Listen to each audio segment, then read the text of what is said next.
Good afternoon. It is my pleasure to introduce Alex Loftus, a senior consultant from Improving Chicago office. Alex is highly skilled full stack .NET developer with expertise in Azure, Dynamics 365, Power Pages, and Power Automate. With 7 years of experience, Alex brings a deep understanding of building scalable solutions across a range of platforms. Outside of work, Alex enjoys watching football, basketball, playing video games, who doesn't, and is an avid sports card collector. We're excited to have Alex here today and share valuable insights and explore the potential of Power Pages. Please join me in welcoming Alex Loftus. Good afternoon. I'm Alex Loftus, and welcome to Unlocking the Potential of Power Pages. Power Pages is an incredibly deep topic, so I'll give you guys a 50,000-foot overview of what it is and what it does. We only have an hour, but this could easily be a couple-part series, and we'd still not even get a chance to touch on everything. So if you have more involved questions or a specific use case that you'd like to discuss, please feel free to reach out to me afterwards. Before we get started, I wanted to mention that this talk is part of an October series on modern collaboration. If you missed the earlier talks in this series, you can go to the orange link at the bottom of the screen to check out the videos on YouTube. There's a lot of great insights and information on both. And to answer the question I'm sure some of you have, yes, I'm related to last week's presenter. Josh is my brother. Now let's get started. What is the business problem or business problems that drive the use of Power Pages? The first problem is being able to appeal to a range of users both in and outside of org. If you want to build a site for internal users to manage documents, you'll probably end up using SharePoint. If you want to build an app for internal users that allows them to enter data into Dataverse, you'll probably end up building a Power App. If you want to build a site that drives awareness of a new product you've created, you might end up using WordPress. If you want to build a truly unique site that has nothing holding it back but your budget and schedule, a custom solution is probably your best fit. But what if you don't want to limit the users that you appeal to? That's where Power Pages steps in. Power Pages allows you to build a site that can be used completely internally, externally, or any combination of the two. The second problem that Power Pages solves for is the desire for a low barrier of entry platform that doesn't restrict the utility of what you can build. WordPress is great if you want a fast way to throw some content onto the internet, but it's not as great as connecting to or managing any of the data that you already have. SharePoint and Power Apps are great at giving you a WYSIWYG platform that allows you to surface and act on data, but platform limitations put a cap on what you can accomplish. On the other end of the spectrum, full custom code solutions allow you to accomplish whatever you set your mind to, but getting an MVP can be time-consuming and costly. Power Pages marries the benefits and WYSIWYGness of Power Apps or SharePoint and the unlimited potential of a custom solution to give a firm middle ground to stand on. So what is Power Pages and how is it different than Power Apps? The short answer is that Power Pages is an extension of Power Apps that specializes in building externally visible websites. Much like a Power App or SharePoint site, Power Pages has drag-and-drop UI designers that allow you to create and edit pages.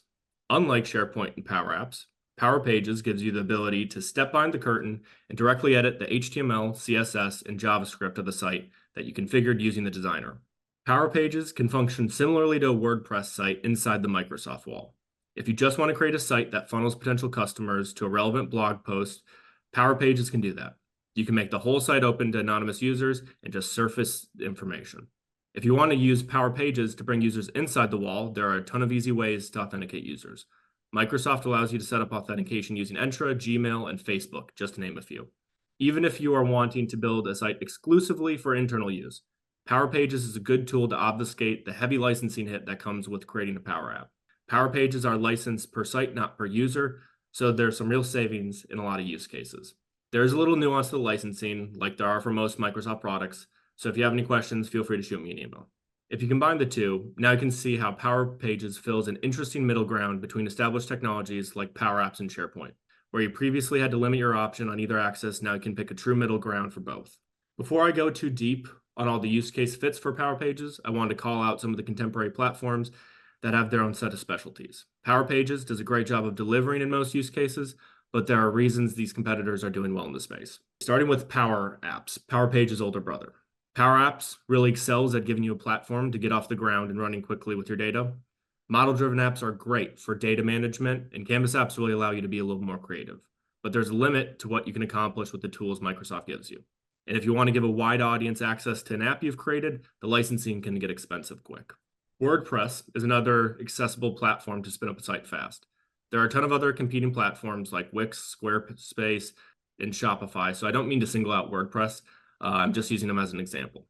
When WordPress and a lot of other competitors fall short is when it comes to connecting to your data or integrating with the Microsoft stack. Platforms like this also aren't great at doing heavy lifting like advanced data entry or visualization. SharePoint, much like Power Apps, is a great platform to make it easy to drag and drop your way to compelling site that can be used for data entry communication. But much like Power Apps, it struggles with anonymous access. Counter to the previous competitors, a fully custom code solution can build you anything you put your mind to. As a .NET FSD, I love this path, much like any other pipeline-wielding dev does. But for the unlimited potential, you pay in time and money. Setting up all the infrastructure that a platform like Power Pages gives you takes real time and real dollars.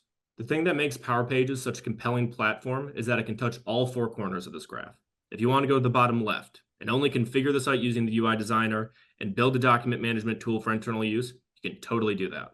If you want to go in the top right and leverage the easy hosting, security, and skeleton of Power Pages, then exclusively develop in Visual Studio Code and build a publicly accessible site that shows blog posts or events to potential customers, you can also do that. Power Pages gives you the versatility to exist anywhere on that spectrum and deliver a viable solution. Okay, so now the elephant in the room. If Power Pages is all that plus Biscuit, why haven't you seen it used more? So to really understand why Power Pages is where it's at, we need to look at the history of the platform. Power Pages started off in 2006 as an add-on portal for Dynamics developed by ADX Studio out of Canada. After about a decade of building steam, Microsoft acquired them and started to bring their portals into the Microsoft ecosystem. Power Pages were originally brought in as Dynamics 365 portals, and they lived there for about 5 years. This is where I had my first experience with portals. Much like any other technology that Microsoft has purchased, their initial integration was a little bit on the sloppy side. After Frankensteining the ADX portal into the Microsoft ecosystem, Microsoft took a couple of years to add the ability to use liquid templates and some other advanced features. In 2019 and 2020, Microsoft decided that the cake was baked enough and they really started pushing portals. If you've been around the Microsoft ecosystem for long enough, this is probably where you first heard of them. One of their big selling points was the introduction of the 4 major templates. First one being the partner portal, which allowed partners to access shared data and collaborate on business processes. The community portal, which focused on forum and discussion-based engagement for communities and users. The customer self-service portal, which enables customers to submit support tickets, search knowledge bases, and view service histories. And finally, the employee self-service portal, which provided employees with internal tools to submit service requests or HR-related inquiries. After their marketing push yielded some feedback, they realized users didn't really love how portals were managed. So, in 2020, they moved Dynamics 365 portals to Power Apps portals. This was amid a big push to move to the Power Platform. One of the biggest changes was they introduced standalone portals, which allowed users to create portals that weren't explicitly tied to D365. Instead, these portals could connect to a wider range of data sources via the Common Data Service, which is now rebranded as Dataverse. They also focused on no-code and low-code development by introducing a more user-friendly UI where users could design and deploy web portals using simple drag-and-drop features, templates, and other wizards. This really opened the platform for non-developers. Other notable enhancements during the switch include expanded authentication options, which include Azure AD, Gmail, and Facebook. They also improved customization capabilities with liquid templates and web templates. And finally, a more robust integration with Power Automate, enabling automation and workflow across various Microsoft services.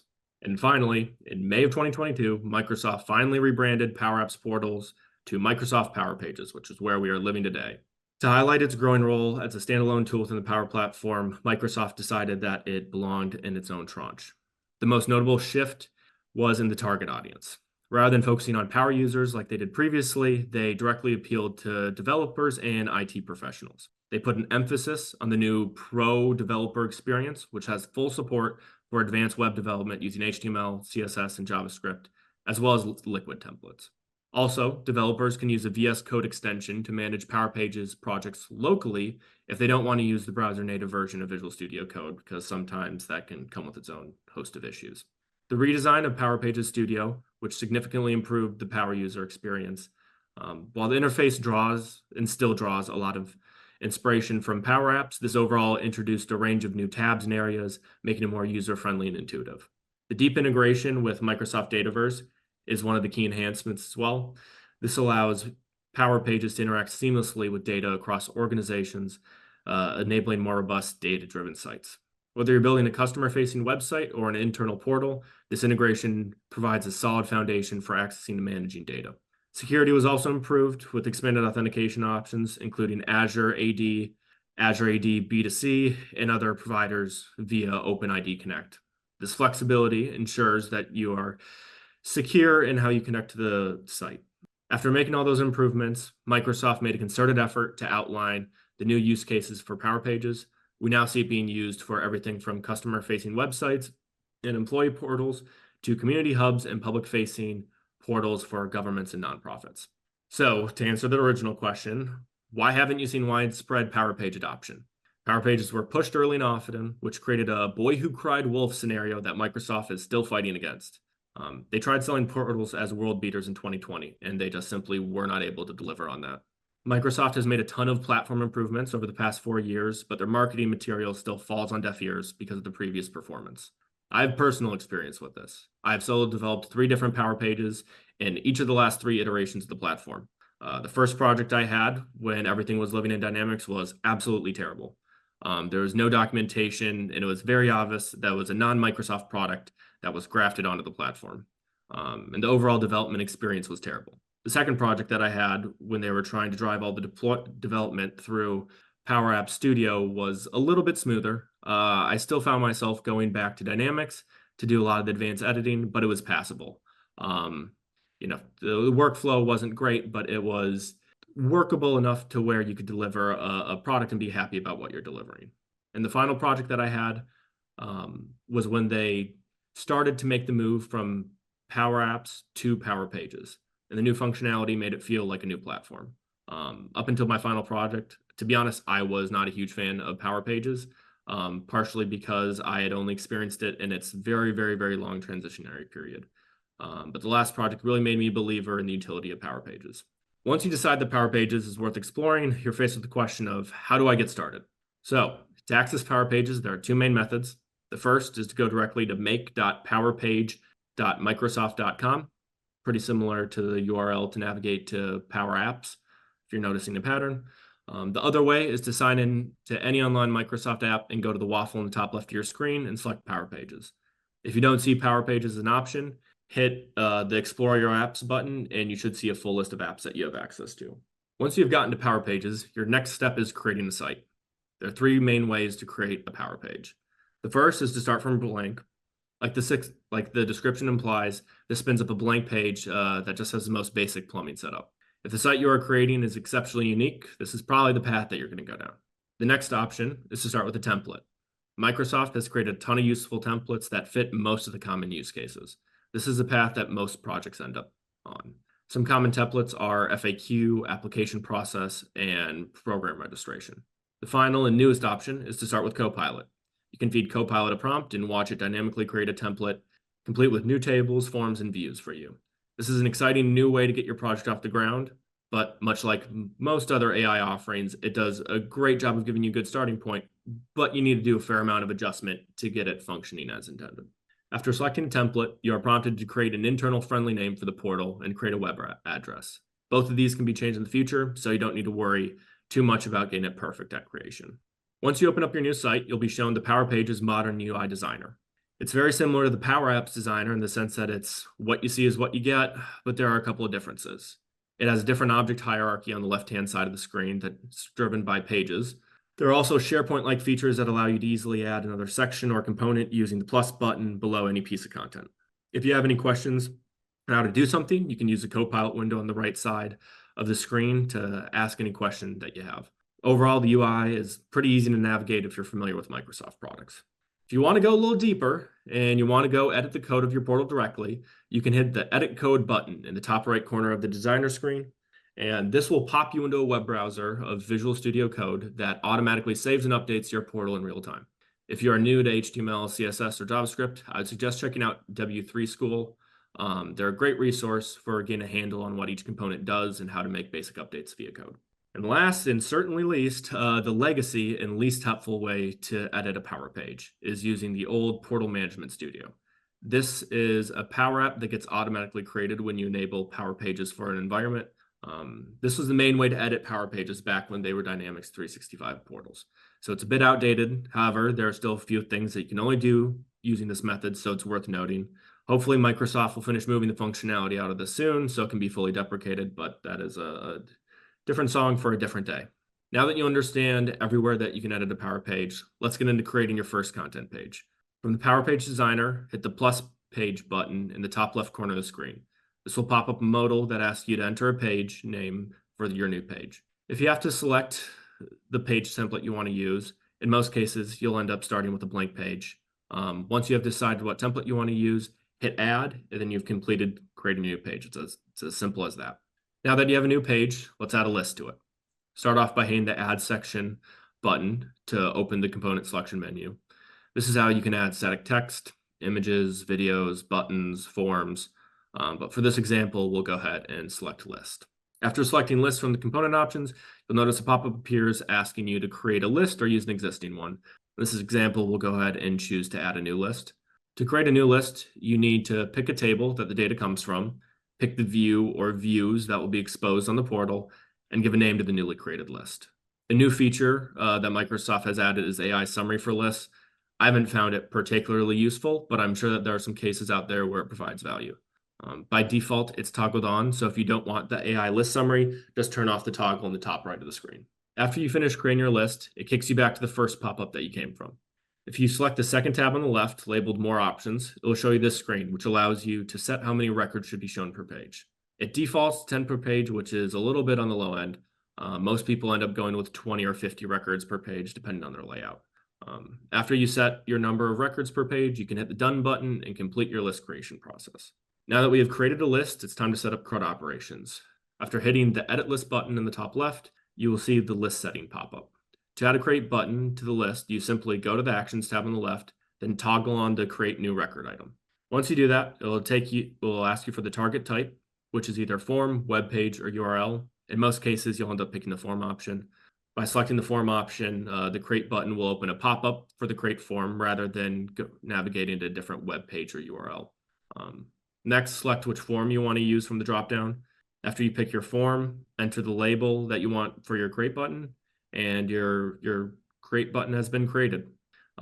To implement other CRUD functionality, you follow the exact same pattern. So for editing and viewing, it's the exact same pattern as Create. For delete, it's just a toggle on and off. And you also have the ability to download records, so that also is just a toggle on-off. Now that you know what Power Pages is and how to get started, let's take a deeper dive on the key features and capabilities of the technology. Power Pages is designed to seamlessly integrate with the broader Power Platform ecosystem. That being said, there are a couple of counterparts that are more useful to integrate with than others. The most common integration by far is Power Apps and D365. Every portal has to use Dataverse as a backing database, so it makes logical sense that these all play well together. Most custom-facing Power Pages that take in data have a Dynamics backend that admins use to view and process the information that they've received. Any data that is accessible in Power Pages is also accessible in Power Apps and Dynamics. This makes it particularly easy to build a Power Page on top of an existing Dynamics implementation, and that is a really common use case that I've seen a lot. Power Pages also marries nicely with SharePoint. You can configure your SharePoint integration in the admin center to allow users to create, update, and delete files in a particular SharePoint site. This integration adds document management to the list of things that Power Pages can accomplish. I've seen several use cases where companies have built a Power Page to let users submit documents before applying for a license or a job, and it's worked really well. Power BI is another Power Platform member that integrates agreeably with Power Pages. With liquid templates, you're able to easily embed Power BI reports into your Power Page. This adds an extra punch of data visualization to go with your basic data manipulation that comes out of the box. One more thing to note with the Power BI integration is there are some license restrictions, which can make this approach a little bit more expensive and tougher to figure out. So again, if you have any questions specifically on that, feel free to reach out to me via email or give me a call. The final integration worth mentioning is with Microsoft Teams. Teams now allows you to access Power Pages directly within the Teams interface in the Teams app, facilitating site adoption and seamless collaboration. This is a really nice integration if you have a list in Dataverse that you want to expose easily inside of Teams. Another powerful feature of the Power Pages is the ability for users to connect their own custom domains. This allows organizations to maintain their brand brand identity and provide professional, seamless experience to their users. By using a custom domain, you can align your Power Pages sites with your existing web properties, ensuring consistency across all digital touchpoints. This is particularly valuable for customer-facing websites where a familiar domain name builds trust and enhances credibility. The setup process for a custom domain in Power Pages is designed to be straightforward. Microsoft provides tools and guidance to make the connection process as seamless as possible, including supports for SSL certs to ensure secure communication over your custom domain. Overall, the ability to use custom domains with Power Pages gives organizations more control over their branding and helps deliver more cohesive and professional web presence. All that being said, this is completely optional, and most people don't end up utilizing this. Microsoft gives you a couple of tools to increase site performance, with the main one being enabling CDN. A content delivery network, or CDN, is a powerful feature that stores your site's files and pages across multiple servers located in different geographic regions. This ensures that when users visit your site, the content is delivered from the service closest to them, resulting in faster load times. By enabling CDN for anonymous static pages, you can significantly improve both load times and overall site performance for your visitors. This is especially important for sites with a global audience where minimizing latency can enhance the user experience. There's a second feature that Microsoft gives you where you can select a specific static page to load fast. These pages need to not have dynamic data components. Otherwise, you could run into data refreshing issues. By strategically choosing which pages to load faster, you ensure that visitors can access key content quickly and efficiently, but this second tool isn't as useful as the first one is. Microsoft's favorite child for the past year, Copilot. It's hard to do anything in technology right now without having AI somehow creep into the purview, but Copilot is actually a very natural fit with Power Pages. With Power Pages, you can now use Copilot directly in the designer, which is an incredibly helpful feature. This really allows you to get about 70% of the initial lift done, handling a lot of the most straightforward tasks really efficiently and allowing you to focus on the minutia.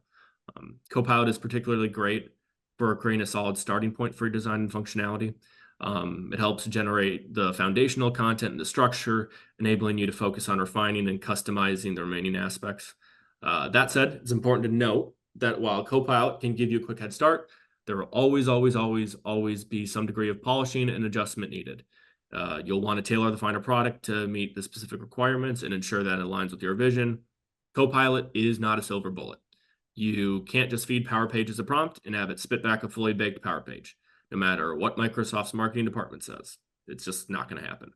On top of the ability to use Copilot in Power Page creation and editing, you can also enable Power Pages itself to use Copilot. Site search using Copilot's keyword search is in preview right now, and it's showing some real promise. I've screwed around with it a little bit, and I've really liked how it's behaved, but I've never taken a product to production that uses it. Additionally, generative AI can be enabled to create auto summaries of searches for your Power Pages. This kind of falls in the same category for me as the automated list summaries. I've seen it used. I've never really particularly found a ton of value in it, but it's there, and I'm assuming that it will grow. Although Power Pages are normally viewed on a laptop or a desktop, the mobile experience is a critical component of Power Pages, ensuring that users can interact with your site seamlessly across different devices. Power Pages are built with responsive design, meaning that the layout and elements automatically adjust to fit the screen size of any mobile device, whether it's a smartphone or a tablet. This ensures a consistent user experience with no need to create separate mobile versions of your site. All content, from text to images to forms, are optimized to be fully functional and easy to navigate on mobile devices. In addition to responsive design, Power Pages support mobile-friendly features like touch gestures and streamlined navigation, making it easy for users to engage with your content on the go. This is particularly important for customer-facing websites or portals where mobile access is paramount. Power Pages also have the functionality to export your Power Page as a progressive web app. On the right half of the screen, you'll see the config screen to export the app package. You can set the app name, icon, start page, and a whole bunch of stuff more for the progressive web app. Final key feature of Power Pages is their new branding center. Branding a Power Page is a crucial step to ensure that your digital presence aligns with your organization's identity. Power Pages offers a range of customization options that allows you to create a site that not only looks professional, but also reflects your brand's personality and values. The first step in branding your Power Page is to customize the theme. You can adjust elements such as the color, fonts, styles to match your organization's visual identity. Power Pages makes it easy to apply these settings globally, so your branding is consistent across all pages on your site. Next, you'll want to incorporate your organization's logo and other virtual assets, such as images or banners, into your site. This helps establish a strong connection with your audience by making the site feel familiar and cohesive with other digital touchpoints. If the branding center isn't allowing you to do what you need to do, and you just can't make the adjustments you want to make, you always have the option to pop open the hood, hop into it, and edit the CSS directly in Visual Studio Code. Now that we've covered all the cool features of Power Pages, it's time to get down to the less glamorous but just as important details: governance and security. So, while Power Pages offers powerful features, migrating Power Pages between environments can be complex and requires careful planning. Unfortunately, this process is not as simple as moving a solution from one environment to another. First, you need to set up the target environment before transferring any of your solutions. To begin, you must provision a new website in the target environment, in a lot of cases like a production or a test environment. This setup is a one-time process where you will install the managed Power Pages solution on Dataverse and configure the Power Pages web application. Keep in mind that there are differences between developer, trial, and production websites, as well as environments. You can migrate a website from a trial or developer to another trial or developer environment, but remember that a production website needs to be provisioned in a sandbox or production environment. After setting up the target environment, you'll want to transfer the website configuration. You can use tools like the Power Platform CLI, the configuration migration tool, or a solution to transfer the site metadata from the source environment. Once the transfer is complete, you'll need to reactivate the website in the target environment. To do this, go to the Power Pages home screen, select Inactive Sites to find your migrated website, and choose to reactivate it. You can specify the reactivated website's name and web address, or you can just leave the default values that it generated.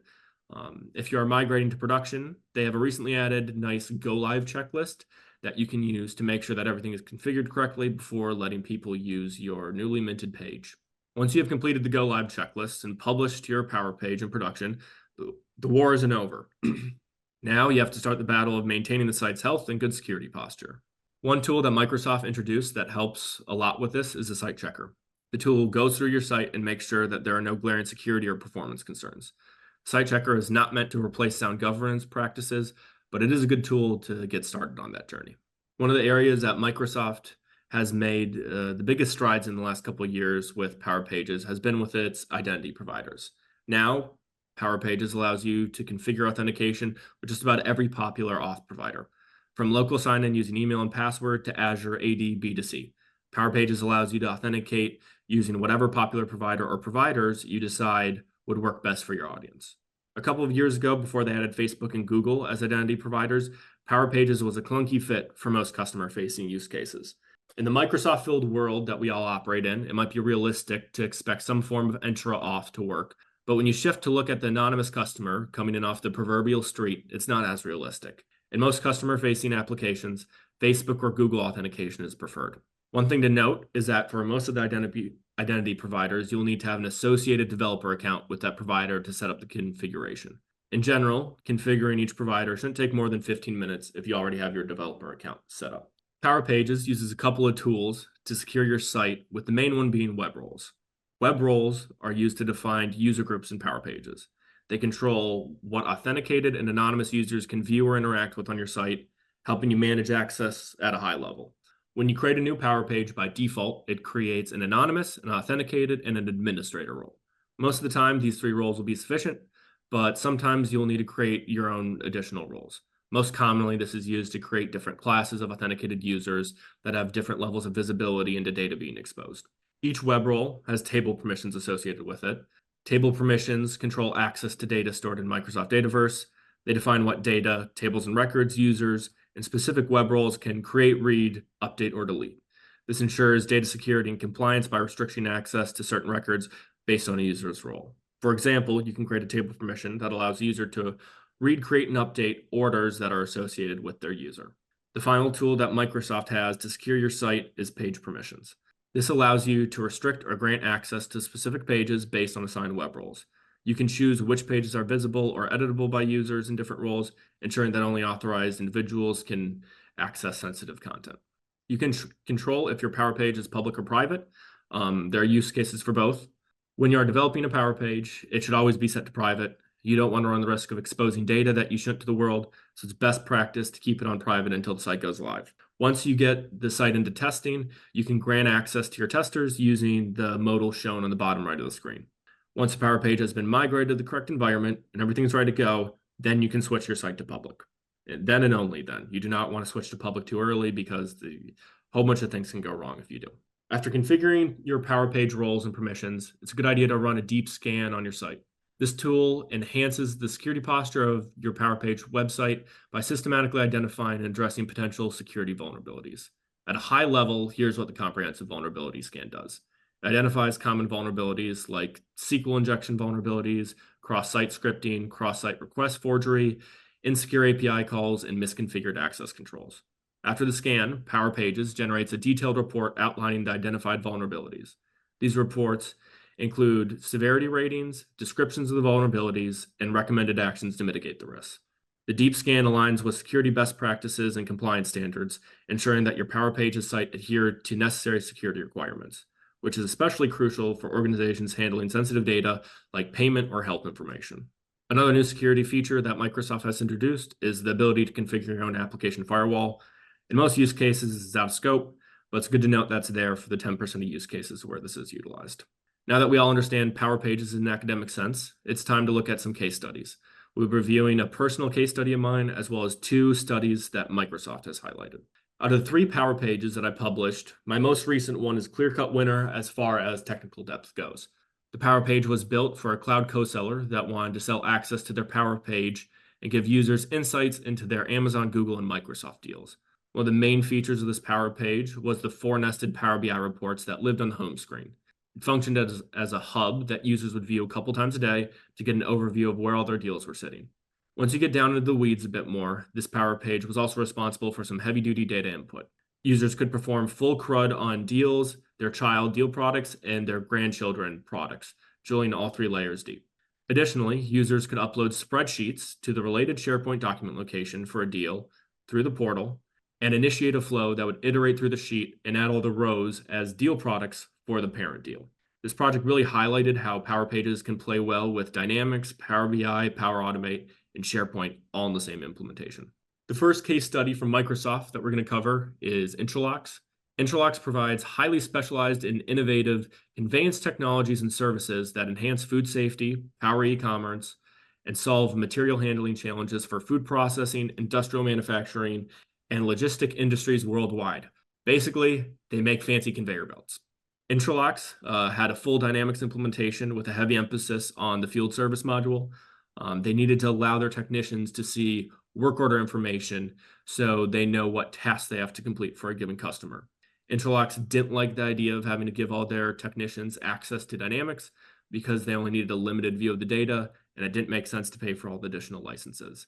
Instead, they built a simple Power Page that allows their technicians to see all their assigned work orders, as well as gain details associated with those work orders.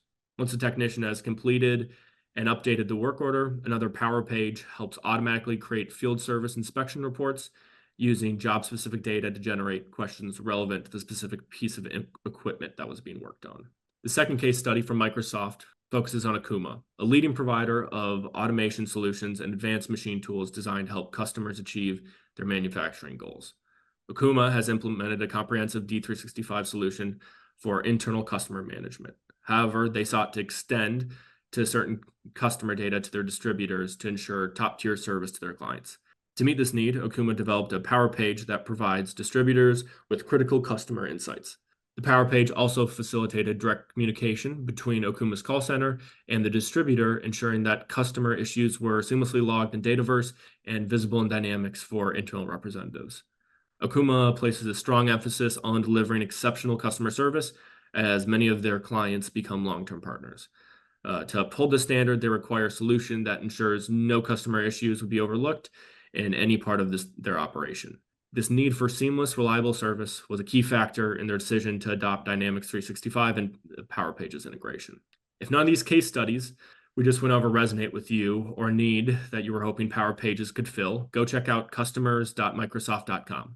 They have a bunch of case studies organized by what technical elements their solution used and what field the application was in. This is super valuable in a rough idea of what kind of architecture Microsoft recommends for problems similar to the ones you're facing. So that concludes my presentation. I'll go ahead and open up the floor for questions. It looks like we have a We couple. do have a few. Yes, we do. The first question on the list is, where do the lists used in Power Pages live? So in the most technical sense, a list in Power Page is equivalent to a table in Dataverse. So the answer to that question is it all lives in Dataverse. It's all Dataverse. Already. Next question has to do with pricing. Obviously expected to pay for production environment. And Yep. what does that cost? Do you know offhand? So the rough licensing, and again, this is a Microsoft product, so they love making it as complicated as possible to pay them. They're very similar to the IRS. The last time I contacted them and what their current literature says, it is $200 a month per portal, and they cap you at, I believe it's like 5,000 unique visitors per month. There's some wiggle room on that you have to talk to your Microsoft rep about. They don't give an easy way to scale that up or down, but it is possible. Again, Microsoft does not, they're not known for having great literature on their pricing. So roughly $200 a month to pay for a production portal. Okay. And is dev and test environments included in that $200? Yes. The only real thing you pay for is production environments. If you want to spin up a bunch of test Power Pages, those are free 99. Nice. Obviously, Power Pages are available globally. What Yep. are the options for a multilingual experience? As long as you have the language enabled in your environment, it is an option for the portal language. So right now, back in the Dynamics world, they had a much easier way to do multilingual. Since then, they have kind of hidden this in the back closet and not really touched it. So the way that it works is you can enable a language for a portal. So let's say you want to do English and Spanish. Essentially what happens is each record of like an entity form or an entity list or any piece of content you create gets stored twice on the back end, once in English, once in Spanish. Is this a super clunky approach to this? Yes, absolutely. One of the things I have found that's a duct tape workaround to this is, in the most technical sense, if you develop everything in English and you teach your users how to use native translation tools like a Google Translate, or I know Edge has a native translation tool as well. Those tend to work really well.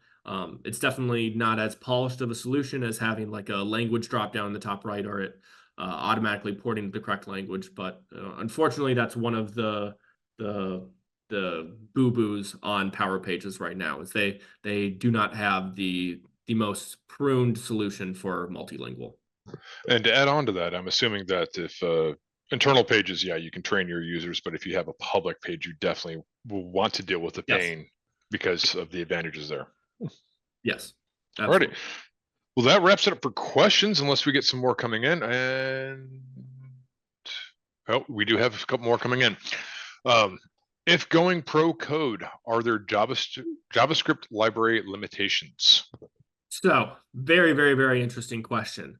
You can go on YouTube. There's a whole bunch of cool videos. I'll go ahead and give a shout out to fellow Chicagoan and improver, Deshaun Clark.